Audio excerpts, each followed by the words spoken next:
Williams, and then the Grizzlies got Walter Clayton Jr., Kyle Anderson, Taylor Hendricks, George Niang, and 3 future first-round picks. I think Utah won this trade. When you talk about what Memphis giving up, a two-way player in Jaren Jackson, they had to make a decision on what they wanted to do in Memphis. And I think they're in full rebuild mode in Memphis right now. But they have their star remaining in Ja Morant. Utah just messed the whole league up with this trade. Because Grant just said people forgot about Kessler. So if you put Kessler, if you put marketing, if you put JJ out there in that front court, you're talking about one of the best front courts, could be one of the best front courts in that Western Conference. So I'm looking forward to see how this works out. I don't think Danny Ainge is done making moves though. Danny keeps his cards straight. Do you think a big one, another big shoot? I don't think a big move. I think it's a move that put them further along of where they want to go. Okay. Danny is saying, we going right now. We not waiting anymore. You know what I think? I think they need a point guard. Yes. Trading away, the guys that they trade away, but to bring in Jaren Jackson, who's a guy that is limited rebounding. I think he needs to be better at rebounding, but pairing him with Kessler, I think puts him in the right positioning to succeed. Having Ace Bailey. What's up, everyone? Welcome back. The NBA trade deadline has come and gone, and once again, we're getting the best analysis not from the studio desks, but from the Hall of Famers who understand team building from the ground up. Carmelo Anthony, Vince Carter, and Tracy McGrady sat down to break down the biggest moves, and their insights cut straight through the noise to the real strategies at play. We're talking about the Utah Jazz making a power move, the Detroit Pistons loading up to challenge the Knicks, and the Boston Celtics making a sneaky play that might signal something much bigger. Let's start with the blockbuster. Jaren Jackson Jr. to the Utah Jazz.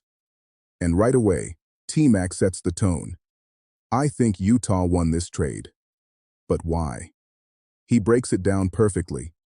Memphis, he says, is in full rebuild mode, cashing in their Defensive Player of the Year asset for a haul of picks, 3 first-rounders, and young players like Taylor Hendricks.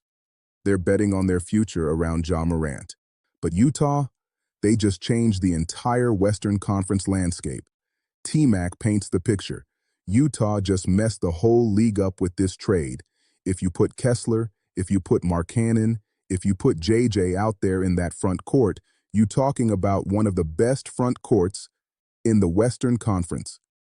Think about that trio. Lauri Markkanen is the all-star stretch scorer. Walker Kessler is the elite shot-blocking anchor. And now you add Jaren Jackson Jr., a former DPOY and versatile defensive weapon who can guard on the perimeter and protect the rim. That's a terrifying, long, and skilled front line. As Vince Carter notes, this is Danny Ainge, saying we going right now. We not waiting anymore. But then the legends identify the glaring hole, and it's a crucial one, point guard. Vince points out that Keontae George is a scorer first, and questions if facilitation is his strong suit. They need a table setter for all that talent. This leads to the most fascinating conflict. The Jazz executives are saying they're not trying to win now to protect their top 8 draft pick. But as T-Mac says, how do you tell a competitor like JJJ to look at that starting lineup and not get excited?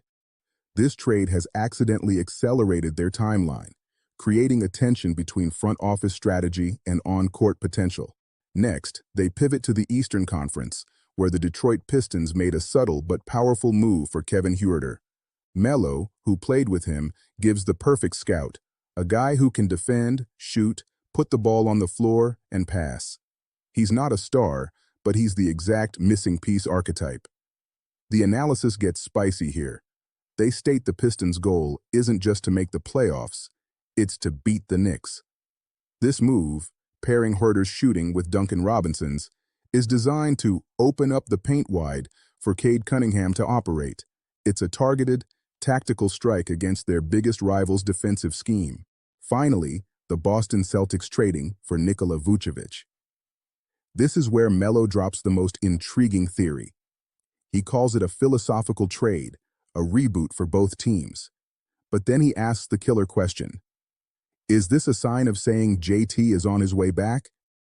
He theorizes that moving Anfernee Simons, a valuable bench scorer, clears the deck and the roll for a returning Jason Tatum. Vooch gives them a skilled passing big who can space the floor and take playmaking pressure off Jaylen Brown. It's not a flashy move, but as Vince says, it strengthens their front court in a major way and gives them stylistic versatility. In the end, when asked for the best move of the day, both MELO and T-Mac give it to Utah, with MELO emphasizing the importance of locking down a dominant front court. But the Pistons' win-now push and Boston's shadow move for Tatum are just as compelling. The lesson here? The legends don't just look at names. They look at fit, role, and strategic tension. They see the chess game, not just the pieces moving. What do you think? Did Utah indeed win the deadline? Are the Pistons now the biggest threat to the Knicks? And is MELO right about the Celtics' secret Tatum plan? Let me know your thoughts in the comments below. If you want this level of legend analysis on every big NBA story, hit that like button, subscribe, and I'll see you in the next one.